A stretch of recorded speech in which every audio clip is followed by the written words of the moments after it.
Os microinfluenciadores conseguem gerar até 6,7 vezes mais eficiências em termos de ROI, ou seja, de retorno sobre investimento, do que os grandes influenciadores. O engajamento, ou seja, a conversão do que essa pessoa fala, transformando a mensagem em algum tipo de ação daquela pessoa que o acompanha, é bem mais alto, e a gente vai falar sobre isso aqui nesse episódio, né? Você está no Varejo Cast.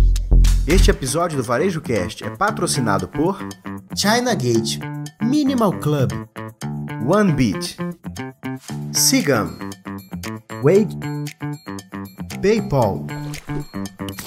Olá, amigos do Varejo Cast, tudo bem? Estamos de volta aqui com mais um Varejo Cast Tendências e Pendências dessa semana. E hoje o papo são os micro-influenciadores, né, Fred? Será que dá ROI nessa história, meu amigo?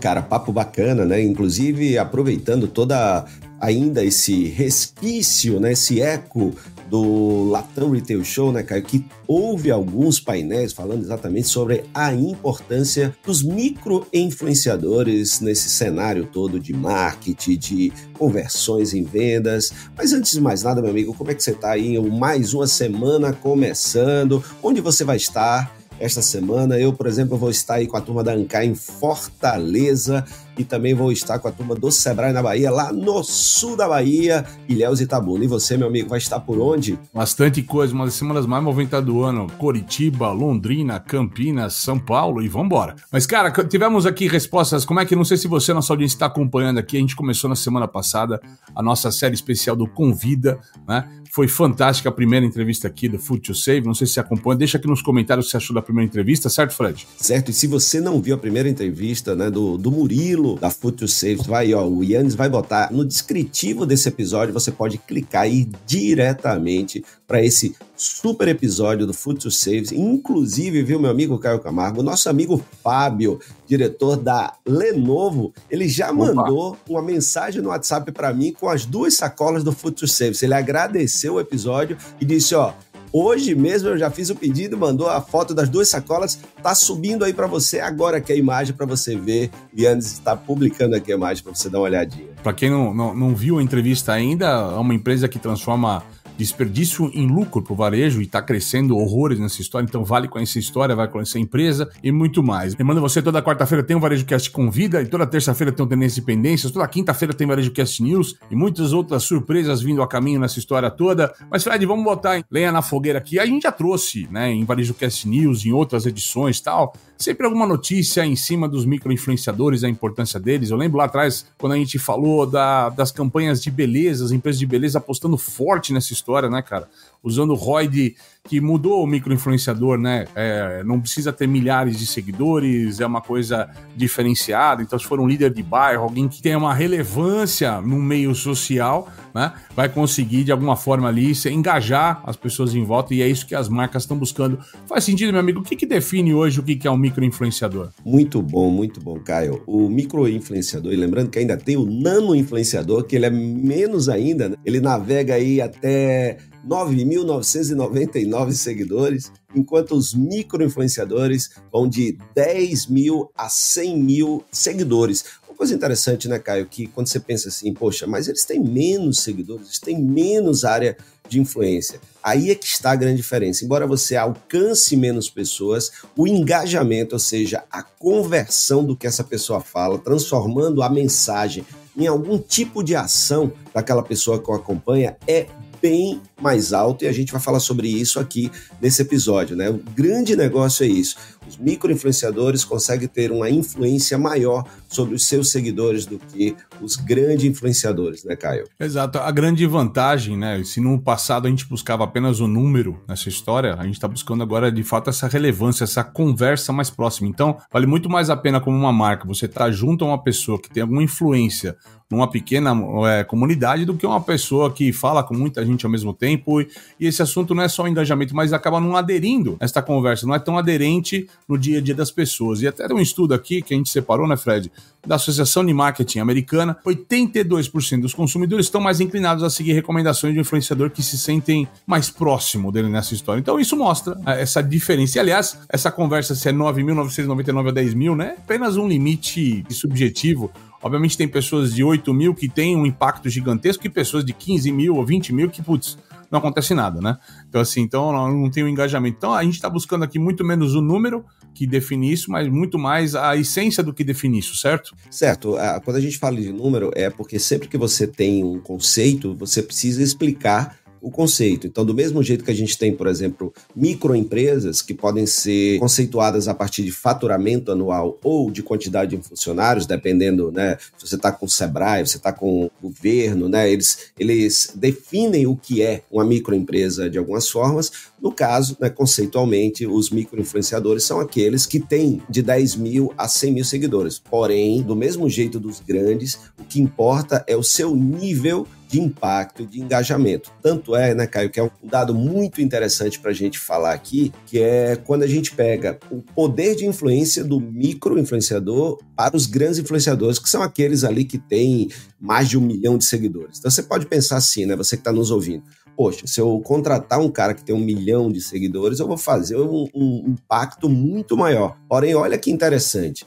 os micro-influenciadores, que têm até 10 vezes menos, podem ter até mais, no mínimo 10 vezes menos de seguidores, eles conseguem um engajamento, em média, de 7% dos seus seguidores. Enquanto a taxa de engajamento dos mega influenciadores, dos grandes influenciadores, é 1,7%. Então, ou seja, eles têm um engajamento... mais pessoas, mas uma porcentagem menor, né? Isso, porque aí vai um grande lance. Aí você pode até dizer, muito bem levantado por você, poxa, mas 1,7 de 1 milhão não pode ser maior do que 7% de 50 mil? A grande questão é o quanto você está investindo no grande e o quanto você está investindo no micro também, né? Tem outras métricas importantes aí, né, Caio? Exato. E esse papo do engajamento, cara, ele é fundamental, porque, infelizmente, na história das construções das redes sociais, né, muita gente se levantou com compra de bots e tudo mais, embora as redes tentaram, né, se blindar disso de alguma forma. Tem lá o Shadow Ban,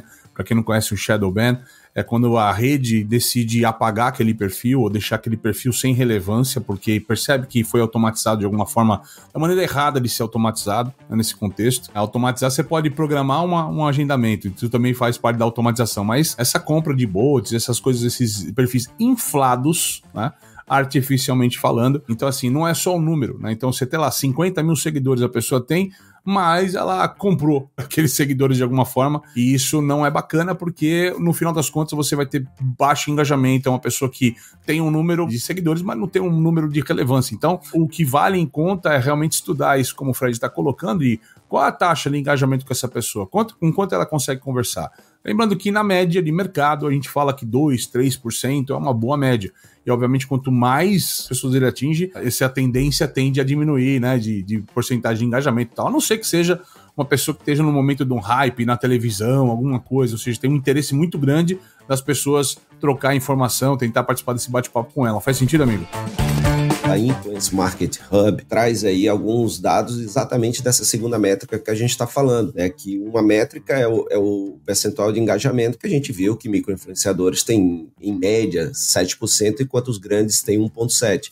Mas aí vem a questão do quanto esse investimento é mais econômico e mais rentável, né, Caio? Cara, esse dado aqui da Influencer Market Hub mostra que campanhas com microinfluenciadores são até 60% mais econômicas do que as feitas com grandes influenciadores, né? De fato, a gente, quando vai conversar com alguém do bairro, a pessoa às vezes não tem nem agência, não tem empresa por trás, é uma conversa quase que CPF. Às vezes é permuta, né, Caio? Permuta, exatamente, permuta nessa história. Então, assim, o engajamento mais alto é o que vai fazer bombar essa história, né? Mas assim, obviamente, se você consegue conversar com esses nano-influenciadores ou os micro-influenciadores, a tendência é que você acaba economizando no budget de marketing. O difícil para a maioria das pessoas é encontrar essas pessoas em cada região. Quem é na cidade de Itapopoca do Oeste, o grande influenciador lá. Uma marca nacional, achar essas pessoas tem sido um desafio também, certo, Fred? Certo, e fica ouvindo a gente aí, porque esse episódio tá bem interessante, a gente ainda vai chegar nesse ponto. Alguns exemplos de quem está chegando aí nesses micro-influenciadores e suas estratégias.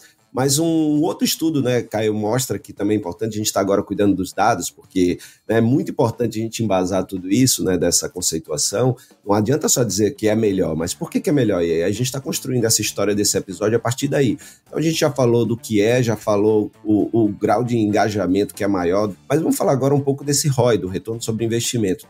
Há um outro estudo, né, nessa matéria que a gente, e algumas matérias que a gente pegou para desenvolver esse episódio, que mostra que os micro-influenciadores conseguem gerar até 6,7 vezes mais eficiências em termos de ROI, ou seja, de retorno sobre investimento, do que os grandes influenciadores. Aí você deve estar aí ouvindo e nos perguntando, poxa, mas por que isso acontece? Né? Principalmente porque os seguidores do micro-influenciadores, pela sua proximidade, por estar ali mais próximo, como o Caio falou, às vezes é o cara do bairro, o cara ali da cidade que está nos eventos ali, ou seja, uma pessoa muito mais real, muito mais próxima. Há uma conexão muito maior com esses micro-influenciadores, então, pelo nível de confiança ser muito, mas muito maior, as campanhas resultam em mais conversões, né? Ou seja, para a marca acaba sendo, né, o que a matéria traz, um verdadeiro ganha-ganha. Eles gastam menos, ou seja, investem menos e conseguem resultados mais sólidos. Até porque, né, cara, não sei se você concorda comigo, você imagina aí você ser um influenciador aí em Santo André, e aí você tá no show do Sepultura, como você foi recentemente, né? Foi lá, gritou, voltou sem voz de tanto cantar Roots, Bloody Roots, ou Roy, Salvador! Eu me lembro demais, eu fui pro show do Sepultura em Salvador, o cara, ai, Salvador! Né? Então, assim, usando aquela voz gutural do Derek. Não pode fazer igual o Akon, que vem no Rock in Rio e fala, alô, São Paulo! Não pode. Os caras estão dizendo, inclusive, que era... A gravação, o playback era até do show em São Paulo, que eu não sei nem se ele fez. O cara apertou o play na fita errada, velho. Olha que coisa. Na fita errada total, cara, total. Mas diga lá. Mas aí você tá aí no show do Sepultura e você acabou de divulgar algum produto. E aí aqueles seus seguidores estão lá e eles não ficaram satisfeitos com o produto porque eles acharam que você não tinha nem usado o produto. Você já recebe a cobrança ali no show do Sepultura mesmo, né? Então, essa proximidade, esse nível de confiança e um cuidado maior que o micro-influenciador tem que ter, porque ele está muito mais próximo daquela comunidade. Enquanto que os grandes, talvez você nunca vai ver essa pessoa pessoalmente, e no máximo uma cobrança nas próprias redes, que muitos deles, inclusive, apagam e não fica ali no feed deles, né, cara? Faz sentido isso aí? Faz sentido. Então, a gente tem visto um monte de marca, como você falou aqui, adiantou, né, de todos os tamanhos, de startup até grande varejista, apostando nesse formato, né? E vale lembrar que o investimento nesses micro-influenciadores também vai permitir que a marca segmente melhor o público-alvo, algo que é fundamental nesse ambiente digital atual. Vamos para o nosso intervalo aqui, Fred, e na volta aqui a gente vai falar de alguns exemplos aqui para nossa galera, para nossa audiência, certo? Certo, não deixa de ouvir aí a mensagem dos nossos patrocinadores. Tem mais um chegando aí em breve, mais uma novidade, né? Caio Camargo. Então se liga aí, porque tem muita coisa bacana aí que eles estão trazendo que pode ajudar você e seu negócio. Bora lá! Importar da China nunca foi tão fácil. Com o container compartilhado China Gate da importação digital, você dobra seus lucros todo mês. Tarifas a partir de $250 por metro cúbico. Cuidamos de toda a papelada e armazenamento. Negocie com seu fornecedor, nós cuidamos da logística. Simulação de custos em até 48 horas e anuidade de apenas R$ 1.500. Importe quantas vezes quiser de até 5 fornecedores diferentes. Acesse chinagate.com.br e embarque hoje mesmo nessa jornada de sucesso. Compradores, aumentar a taxa de conversão do seu e-commerce e atingir novos mercados? Então você precisa conhecer a solução do PayPal para empresas. Torne a experiência de compra online mais rápida e eficiente. Permita que seus clientes estejam à frente das tendências do mercado e proteja seu negócio com uma solução mais segura e fácil de usar. Empresas e consumidores no mundo todo usam PayPal. São mais de 400 milhões de clientes ativos globalmente, em mais de 200 mercados, confiando em uma experiência de mais de 20 anos. PayPal, muito mais que uma carteira. Acesse o site www.paypal.com/br e descubra como o PayPal pode ajudar o seu negócio a crescer. Ah, não esquece de mencionar que você ouviu a chamada aqui no Varejo Cast. Varejista, está precisando de uma solução completa para gerenciar seu negócio? Cigam é a escolha certa para o seu sucesso. Um sistema completo que abrange desde o atendimento ao cliente até a gestão do negócio, além de recursos especializados para o setor. Acesse painéis de indicadores e tome decisões estratégicas com base em dados precisos. ERP Cigam, a escolha inteligente para o varejo. Acesse www.cigam.com.br. Tem link no descritivo. A startup israelense OneBit possui uma tecnologia de gestão de estoques que alia Big Data e inteligência artificial para garantir um estoque mais enxuto e oferecer uma redução de até 70% nas rupturas de vendas. Isso é possível porque o seu sistema de otimização de supply chain possui algoritmos que monitoram o comportamento do consumidor nas lojas e no e-commerce e realiza predições sobre quantos e quais itens devem ser entregues em quais lojas. Saiba mais no link que está na nossa descrição. A Wake é uma empresa de tecnologia que ajuda varejo e indústria com soluções digitais integradas para toda a jornada de consumo. Temos 3 unidades de negócio: e-commerce de alta performance, experiências comportamentais com dados adicionáveis e influenciadores com mais de 10 anos de dados. Marcas como Shop Together, Stanley, Via Veneto, Riachuelo e Marisa já pensaram grande e escolheram a Wake. E você, tá esperando o que para levar o seu negócio além? Clica no link na descrição. Vamos lá, voltando com o nosso Varejo Cast de tendências e pendências dessa semana, falando aqui desse universo, né? Qual que é o ganho de volta aqui de você apostar e investir em micro-influenciadores, certo, Fred? E aqui a gente vai começar a pincelar agora alguns exemplos, alguns estudos de caso aqui que a gente teve levantando, certo, mestre? É isso mesmo. E, Caio, a gente vai começar com um exemplo bem bacana, que é da rede Amaro. A Amaro que começou, né, digitalmente, depois foi para o mundo físico, né? Ele tem aquelas lojas... Shop, né? Chama de Guide Shop, exatamente, onde você vai lá, experimenta, mas compra online, recebe em casa, né, e com toda a orientação e tal. Por isso é uma Guide Shop, né? Uma loja que orienta a compra, né? Que ajuda na compra. Então, desde 2022, né, Caio, a Amaro ela vem trabalhando com influenciadores menores, ou seja, esses micro-influenciadores, para impulsionar suas campanhas, principalmente de moda sustentável, né? O resultado, né, que a Amaro vem tendo é um aumento de 30%, olha que é bem significativo, nas vendas ligadas a essa campanha. Então, veja. Fantástico. Nas vendas ligadas a essa campanha, um aumento de 30% em relação ao retorno, com um investimento significativamente menor, ou seja, o resultado acaba sendo bem melhor, né, Caio? Traz aí um outro exemplo pra gente, cara. A gente levantou aqui, né, esse caldo aqui ainda de latente show. Magazine Luiza brilhou no palco lá com o Fred, trazendo desde das iniciativas dele, né, o Fred Trajano falando, inclusive da parceria, né, que eles estão com o AliExpress hoje, com o grupo Alibaba lá, com a parte de logística, né, que mostra um novo tipo de, uma nova modelagem de ecossistema, que eles estão chamando até de Fusion nessa história toda, mas teve um lançamento aqui que a Magazine Luiza fez de eletrônicos, usou micro-influenciadores de nicho, né, mais focado em tecnologia, conseguiu atrair um público altamente segmentado e teve um aumento de 15% na conversão de vendas, né. Só para ter uma ideia, o investimento por influenciador, segundo os dados aqui, foi cerca de 10% do que seria pago algum de nome na internet. É interessante lembrar que a própria Magazine Luiza, quando criou aqueles canais de marketplace, de cada um se tornar um seller. Lembra aquele do Facebook, que cada pessoa pode ser um vendedor da Magazine Luiza? Que é o que a gente fala do seller hoje, né? Mas assim, isso é trabalhar com esse influenciador. Então, são pessoas individualmente, né? O indivíduo que lá resolve vir à loja, a espalhar a mensagem. No caso, eu só ganho se eu vender, então a melhor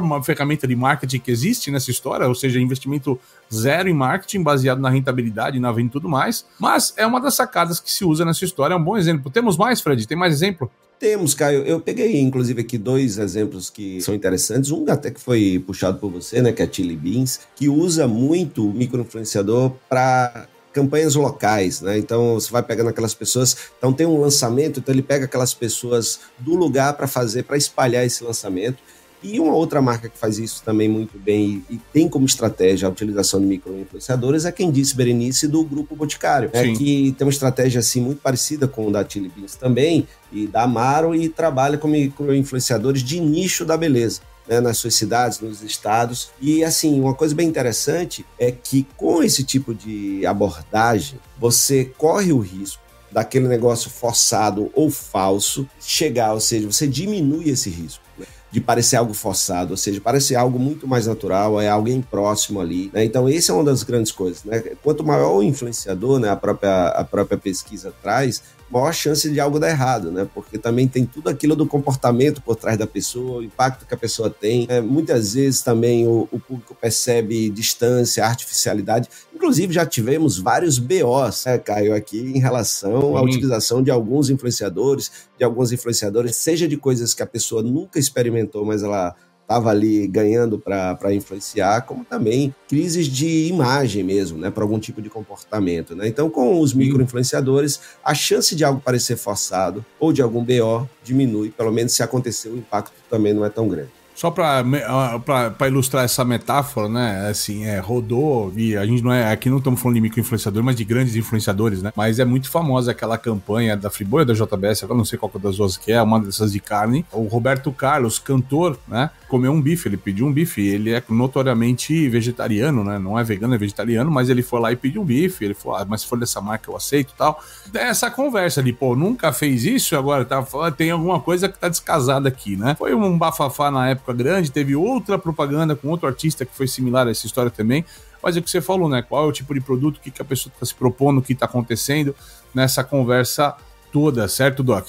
Certo, por exemplo, eu tava, né, minha filha mais nova tá aqui no Brasil e ela tava mostrando, por exemplo, esse impacto todo, né, tá tendo todo um problema nos Estados Unidos com alguns cantores e cantoras em relação a alguns escândalos que estão acontecendo, e uma das pessoas envolvidas é um rapper famoso. Ele tinha 4 milhões de seguidores, hoje ele tá com 900 mil, né? Então, olha o impacto disso também que pode acontecer. Eu me lembro de ter tido um caso também com aquele ator do... Nesse caso, a gente tá sob investigação, então a gente não vai ficar fazendo fofoca, a gente não é um podcast de fofoca, mas neste caso, neste ponto, tem uma roda de celebridades gigantescas em volta desse problema que está acontecendo, que estão associadas a essas pessoas, muitas delas a muitas marcas, inclusive alguns que estão fazendo propaganda, inclusive no Brasil atualmente falando, né? Exatamente, eu ia até falar isso, inclusive com utilização de IA para a pessoa falar português e tal, né? Coisas desse tipo.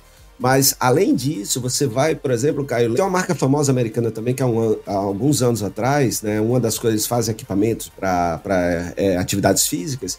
Peloton, não é? Peloton, isso, meu amigo Caio Camargo, é essa mesmo, tava me falhando a memória. E uma das propagandas dele é utilizando o ator de Sex and the City na esteira. E ele teve um problema cardíaco e logo depois ele também teve um problema de relacionamento lá com a sua companheira. E tudo isso também, eles tiveram que retirar a campanha do ar, e nós estamos falando aí de grandes influenciadores. Mas isso pode bater no pequeno, tem um escândalo, tem alguma coisa que não está mensurada, não está dimensionada, não está visualizada. A gente contratou, de repente vem uma história e isso muda toda a história. Exatamente, e no micro você diminui esse risco. E se acontecer, o impacto... é obviamente menor nessa história, né? A questão, Fred, a gente fala um pouco de tendência, né? As marcas estão cada vez mais orientadas a isso. Uma pesquisa do HubSpot revelou que 56% dos profissionais de marketing planejam aumentar o orçamento destinado a micro-influenciadores ainda neste ano, né? Isso é uma pesquisa do começo do ano, mas tratava de 2024. Então isso já mostra que, de fato, o micro-influenciador é algo que veio para ficar. Então as pessoas estão de olho nesse mercado, certo, Doc? Isso, cara. E uma coisa interessante, bacana, trouxemos vários exemplos aqui do Brasil, mas lá fora o negócio também está indo assim, crescendo e voando alto, né? Marcas como Nike, como Sephora, estão investindo bastante. Por exemplo, tem um caso da Sephora que foram um aumento de 40% nas interações para divulgar maquiagem vegana. É interessante. E Caio Camargo, só um parênteses aqui, né? Eu vi que quando eu falei Sephora, um sorrisinho ia escapando ali contra a minha pronúncia. Eu não sou tão... Eu tô mais francês nessa hora, eu falo já Sephora, mas tudo bem. No americano, eu tô no francês, eu ia falar Sephora, mas tudo bem. Eu já conheço meu querido amigo e só. Você que tá nos vendo aqui, quase que ele solta um sorrisinho, ele segurou, mas eu peguei você. Eu estranhei esse sotaque americano no nome da Sephora.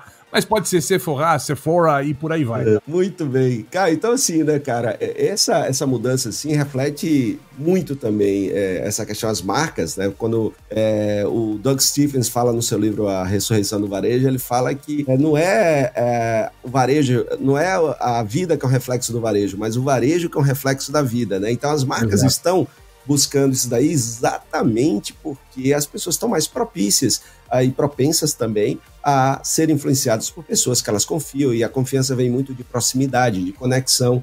Então, um influenciador menor que fala de um produto, que fala de um serviço, que fala de uma viagem, de uma experiência, ele tem uma capacidade, né, pelo menos, de, assim, fazendo isso muito bem feito, de ter um impacto muito maior do que uma grande falando do mesmo produto de maneira superficial e muitas vezes nem consumindo aquele produto, né, Caio? Vamos agora para aquela parte que a galera gosta muito, que algumas dicas, né, para você que está nos ouvindo aí. É dica que vai virar paper depois. A gente vai dar as dicas agora, lembrando que você pode pegar nosso paper depois com essas dicas para você usar no teu negócio, certo, Doc? E onde é que ele pega esse paper aí, meu amigo? Essa newsletter, cara. Assinando a newsletter, recebendo em nosso canal especial, que é o Notion. Vai lá no nosso Notion, tem todos os episódios de terça-feira, viram um plano de ação, viram um checklist, viram um guide, viram um material de orientação para você implementar se fizer sentido para você e o que fizer sentido para você. Então vamos lá, dicas para as marcas que querem investir os micro-influenciadores, meu amigo. A primeira delas é óbvia. Vai atrás de alguém que de fato conversa com o teu nicho de mercado. Esquece o número de seguidores e gasta um tempinho para olhar a parte de engajamento, né? Vê se ele realmente está conversando com o teu nicho. Essa é a primeira dica. E a segunda dica, Fred, qual seria? A segunda dica é ver muito bem, assim, acompanhar o engajamento dessas pessoas, né? Nem sempre o influenciador com mais seguidores é o que vai gerar mais venda. Então, vai lá, vê o perfil dele, vê o quanto de pessoas que comentam e veja um engajamento mais profundo, né? Não é só curtida, mas principalmente engajamento, compartilhamentos e comentários, principalmente, né, Caio? Que isso aí mostra um grau de profundidade maior nesse engajamento. Aliás, a parte do compartilhamento é uma boa dica, né? Que a gente vê muito no engajamento pela parte do comentário, mas se as pessoas estão vendo aquela questão e comentando, jogando isso para a própria rede dela, é um bom tracking ali para a gente estar olhando. E a terceira dica é que neste mundo do micro-influenciador nada é tão imediato, cara. Então, assim, vista um pouco nessa constância, nessa consistência com desse relacionamento com o influenciador, para que inclusive pareça genuíno, né? A defesa da tua marca, a defesa do teu produto, quando ele fala ou fala bastante, para que você consiga construir uma curva de longo. O resultado com o influenciador, ele é um pouco mais lento do que essas grandes mídias e tudo mais, mas são consistentes. Essa é a dica que a gente tem. É isso aí. A gente quer ouvir vocês, né? Vamos fazer uma enquete aqui nesse episódio. Essa enquete vai ser disparada tanto no nosso grupo do WhatsApp quanto também no episódio do Spotify. Então você pode ir lá e responder. E é se você já trabalha com micro-influenciadores ou tem intenção de trabalhar com micro-influenciadores. Então nosso grande Yannis vai colocar aí essa enquete tanto aqui quanto lá no nosso canal do WhatsApp, né, Caio Camargo? Exato. E aí, dessa forma a gente termina este episódio do Varejo Cast Tendências e Pendências da semana. Sempre lembrando você, toda terça-feira tem o Tendências e Pendências, toda quinta-feira tem o News, quarta-feira você tá imperdível a nossa série especial lá com a PayPal. Essa sequência de entrevistas que a gente está fazendo, vai lá e confere, vai ter uma melhor coisa, tem muita coisa legal a caminho, a gente não vai dar nem spoiler de quem tá vindo, mas tem muito CEO, fundador, presidente, cara, tá fantástico, gente que tá fazendo a diferença, para nós foi uma surpresa grata, cada entrevista foi uma melhor que a outra, a gente ficava embasbacado com o entrevistado, chegava outro, era melhor, e foi uma crescente, foi fantástico, eu tenho certeza que vocês vão gostar de cada uma dessas que a gente fez lá com muito carinho para você, nossa audiência, certo, Doc? Certíssimo, então não esquece, se inscreve na nossa newsletter, que são outras, não são as mesmas notícias do Varejo Cast News de quinta, são outras notícias que a gente separa para vocês. Se inscreve no nosso canal do WhatsApp, porque tem muita interação, né? Hoje, esse ano a gente teve ali a participação no Rio Innovation Week com sorteio de ingressos para o evento, então participa. E se você gostou desse episódio, deixa seu comentário, ativa o sininho e, claro, compartilha para que mais gente possa receber essa mensagem tão bacana aqui do Varejo Cast. Valeu e até o próximo episódio. Até mais! Você assistiu Varejo Cast. Saiba mais sobre o Varejo Cast e nossos patrocinadores acessando os links na descrição deste episódio. Seja você também um dos nossos patrocinadores. Entre em contato com o nosso departamento comercial. Tem link aí na legenda. Este Varejo Cast foi editado por Yannis Maciel.